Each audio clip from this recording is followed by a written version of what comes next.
In the hill towns of western Massachusetts, the challenges of rural life aren't theoretical. They're felt on the roadways, at the kitchen table, and in the quiet gaps where public systems fail to reach. Our motivation to apply for the RBI funding really had a lot to do with the idea of working in a cohort fashion with other rural organizations. We rarely have the opportunity to do something like that, particularly in Massachusetts, because it's a pretty urban state. So we don't have the opportunity to kind of build some capacity among a group of organizations that are focused on rural communities and rural service delivery and policies and all that stuff. Was really a dream come true. With RVEI support, Hilltown CDC found a way to expand its team, deepen its impact, and shift leadership into long-term planning roles.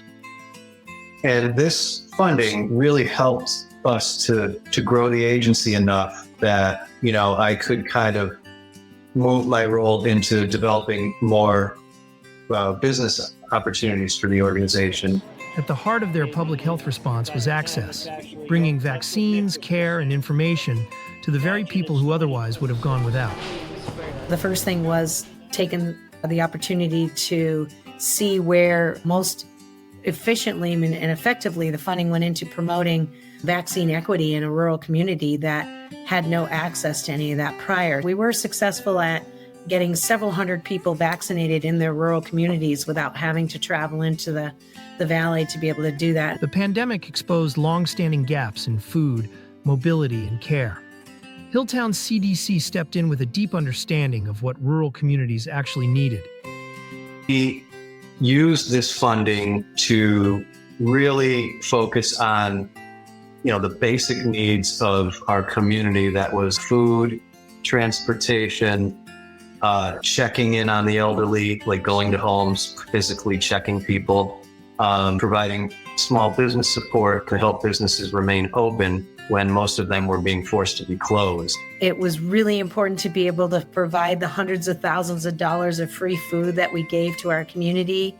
We're also big advocates in continuing to provide mobile clinics and mobile services to our rural communities so folks don't have to travel into the valley 20, 30, 40 minutes to be able to get some of those basic resources like a vaccine. Even something as simple as a safe walk down the street is a challenge in the hill towns.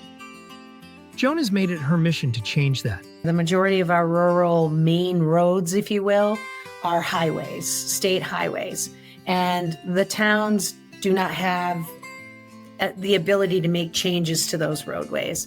We have one rural community out of 13 communities that we've been really working hard on adopting a complete streets policy. They want to be able to safely walk in their communities.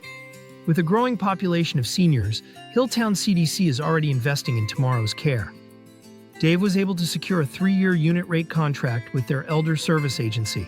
But over time, that is going to build a whole new department for the Hilltown CDC to be able to serve what is a growing population of seniors in our regions. Their impact goes beyond services. It's rooted in trust, proximity, and a commitment to doing the work without profit. We're going to do the job for half the cost if the government were to deliver those services. Also, we are the neighbors of the people who are getting services. We've become sort of the go-to experts for pretty much any need, even if it's something we don't provide currently. With a face and an organization that is trusted and has a listening ear and takes their concerns to a place that their voices are never heard. These rural communities need us. Now, Hilltown CDC is taking what they've learned and helping towns build their own roadmaps to resilience. I really want to build a little more capacity, very specifically, to create what I would call a circuit rider position. And the purpose of this position would be to meet with the towns that we serve regularly to develop a business plan for each town, which would include identifying sources that they, potentially receive as grants for various development projects. And right now, we don't have that kind of service that our towns can enjoy. and our towns do not have paid grant writers or planners. Their work has sparked policy changes and secured investments that ripple far beyond the hill towns. A 10-year effort of rural advocacy finally got the Massachusetts government to pony up over $100 million to invest in these towns and the people that live here. You're talking capacity that we built has allowed us to be at the table. It's a heavy lift.